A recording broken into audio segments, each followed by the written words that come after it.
Hello students, आज हम लोग देखेंगे यूनिवर्सल लॉ ऑफ ग्रेविटेशन। तो चलिए देखते हैं। तो दोस्तों, ग्रेविटेशन का नियम जैसा कि हमें पता है कि न्यूटन ने दिया था। तो न्यूटन का जो यूनिवर्सल लॉ ऑफ ग्रेविटेशन है, इसमें क्या बताया गया। सबसे पहली चीज़ कि अगर कोई भी दो मासेस हैं, तो सपोज करते हैं कि यहाँ पे हमने दो मासेस ले लिए जिसका एक मास है m1 और एक है m2। हम यहाँ पे इसको कैपिटल M भी ले सकते हैं या इसको स्मॉल m से भी डिनोट कर सकते हैं। तो हमने पढ़ा है कि पूरे ब्रह्मांड में, पूरी ही वर्ल्ड में कोई भी ऑब्जेक्ट एक दूसरे ऑब्जेक्ट को अपनी तरफ अट्रैक्ट करता है। तो न्यूटन ने भी यही बताया कि अगर ये वाला मास इस वाले मास को अपनी ओर अट्रैक्ट करेगा और ये वाला मास इस वाले मास को अपनी ओर अट्रैक्ट करेगा, तो इनके बीच में लगने वाला जो फोर्स होगा, ग्रेविटेशनल फोर्स, उसकी वैल्यू क्या होगी। तो सपोज करते हैं कि सबसे पहले यहाँ पर इनके जो बीच की डिस्टेंस है वो है दोस्तों r। और ये जो डिस्टेंस है ये मासेस के सेंटर की डिस्टेंस है। सेंटर से डिस्टेंस जो है इसकी वो r है। तो उन्होंने बताया न्यूटन ने कि the gravitational force acting between the two masses is directly proportional to the product of two masses.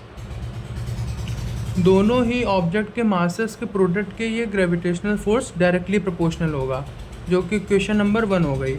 और इन्होंने कहा कि the force acting between the two objects is inversely proportional to the square of the distance between them. मतलब कि इनके बीच की जो distance है, अगर वो बढ़ाएंगे तो फोर्स कम होगा और अगर उसकी डिस्टेंस को कम कर देंगे तो फोर्स ज़्यादा होगा। अब इन दो इक्वेशन को जब हमने कंबाइन कर दिया तो वहाँ से आ गया F is directly proportional to m1 m2 upon are square. और यहाँ से दोस्तों जब प्रोपोर्शनलिटी का साइन हटाएंगे तो ये बन जाएगा g m1 m2 upon are square. जहाँ पे ये जो g है दोस्तों, इसे क्या बोला जाता है, ग्रेविटेशनल कांस्टेंट। आपको ध्यान क्या देना है कि ग्रेविटेशनल कांस्टेंट की वैल्यू आपको पता होनी चाहिए। ग्रेविटेशनल कांस्टेंट की वैल्यू होती है 6.67 इंटू 10⁻⁻11 न्यूटन मीटर स्क्वायर पर किलोग्राम स्क्वायर। आपको पता होगा ये कहाँ से आया।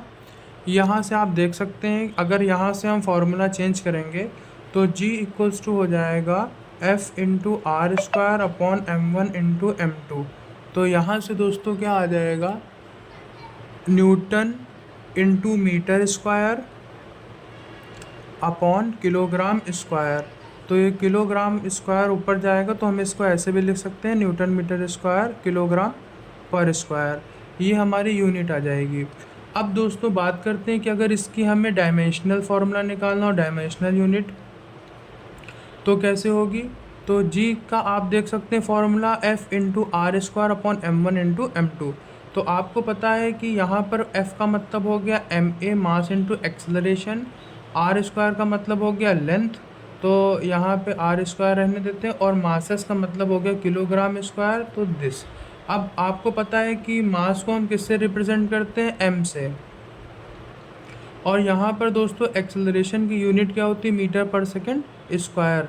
तो वो हो जाएगी हमारे पास L, मीटर का मतलब लेंथ, सेकंड स्क्वायर मतलब T इनवर्स 2 इंटू यहाँ पर आर स्क्वायर का मतलब हो जाएगा लेंथ का स्क्वायर, और अपॉन किलोग्राम स्क्वायर का मतलब हो जाएगा m square, because it is मास। अब ये जब ऊपर जाएगा तो हो जाएगा m into m-2 into L cube L into L2। तो हमारी पावर्स ऐड हो जाएंगी, L क्यूब आ जाएगा और यहाँ हो जाएगा T माइनस का 2। तो ओवरऑल हमारा आ जाएगा m inverse L cube T minus 2। यहाँ से हमारी डायमेंशनल फार्मूला निकल के आ जाएगी। अब बात करते हैं कि इसके कुछ की पॉइंट्स क्या हैं। तो सबसे पहली चीज़ की जो ग्रेविटेशनल फोर्स है, ये एक सेंट्रल फोर्स है। सेंट्रल फोर्स का मतलब कि ये क्या होगा, दोनों मासेस के बीच में एक्ट करेगा। दूसरी चीज़, ग्रेविटेशनल फोर्स जो होगा always be a attractive force, हमेशा क्या होगा, ये ऑब्जेक्ट्स को अट्रैक्ट करेगा। ओके। तीसरा पॉइंट क्या होगा कि सपोज करो यहाँ पे जो फोर्स लग रहा है m1 पे, इसका नाम दे देते हैं F12, मतलब the force acting on one due to 2। और यहाँ पे m2 पे लगने वाला फोर्स हो गया m21, मतलब the force acting on 2 due to 1। तो इनका दोनों का जो मैग्नीट्यूड होगा वो हमेशा बराबर होगा। It means F12 is equals to F21। But यहाँ पर क्या है कि डायरेक्शन अपोजिट है, ये फोर्स इधर लगेगा और ये वाला फोर्स इस तरफ लगेगा। सो यहाँ पर ये जो F21 है ये माइनस का हो जाएगा, बाकी इन दोनों का जो मैग्नीट्यूड है वो हमेशा कांस्टेंट रहेगा। अब न्यूटन ने कहा कि ये जो हमारा फोर्स है ये हमेशा पॉइंट मासेस के लिए ही वैलिड होगा। For what? For point masses. अब पॉइंट मासेस का मतलब क्या होता है दोस्तों? स्मॉल मासेस, मतलब कि अगर बहुत ही छोटी छोटी ऑब्जेक्ट्स हैं उनके बीच में डिस्टेंस, मान लेते हैं बहुत बड़े बड़े अगर ऑब्जेक्ट्स हैं और बहुत दूर रखे हैं तो उनके जो बीच की डिस्टेंस ज़्यादा होगी, जिस कारण वो मासेस एकदम छोटे से मासेस दिखाई देंगे। तो ये फॉर्मूला तभी वैलिड होगा जब हमारे पास पॉइंट मासेस होंगे। और न्यूमेरिकल में भी हो सकता है कि मान लेते हैं बड़े ऑब्जेक्ट्स को न्यूमेरिकल में पॉइंट मासेस बता दिया गया तो उस पर ये फॉर्मूला वैलिड हो जाएगा। अब दोस्तों यहाँ पर वैलिड तो है ये पॉइंट मासेस के लिए, लेकिन इसका सिग्निफिकेंस क्या है ग्रेविटेशन का? तो इसका सिग्निफिकेंस है फॉर ओनली हैवी बॉडीज़। अब यहाँ पर इसको समझ लीजिए ये क्या कहा गया, हैवी बॉडीज़। सपोज करते हैं जैसा कि हमारा फॉर्मूला था F equals to G into M1 M2 upon are square. तो यहाँ पर आप देख सकते हैं कि जो G की वैल्यू है वो 10⁻11 यानी कि बहुत छोटी वैल्यू है। तो यहाँ पर अगर हम कोई भी ऑब्जेक्ट ले लें जिनका मासेस अगर मान लेते हैं कि हमने 10⁻2 में ले लिया और 10⁻4 में ले लिया तो ऐड होके ये 10⁻6 ही आएगा। बट यहाँ पर वैल्यू क्या है 10⁻11, जो कि इसको काट देगा, फिर भी ओवरऑल जो फोर्स होगा ये क्या हो जाएगा, बहुत ही कम हो जाएगा।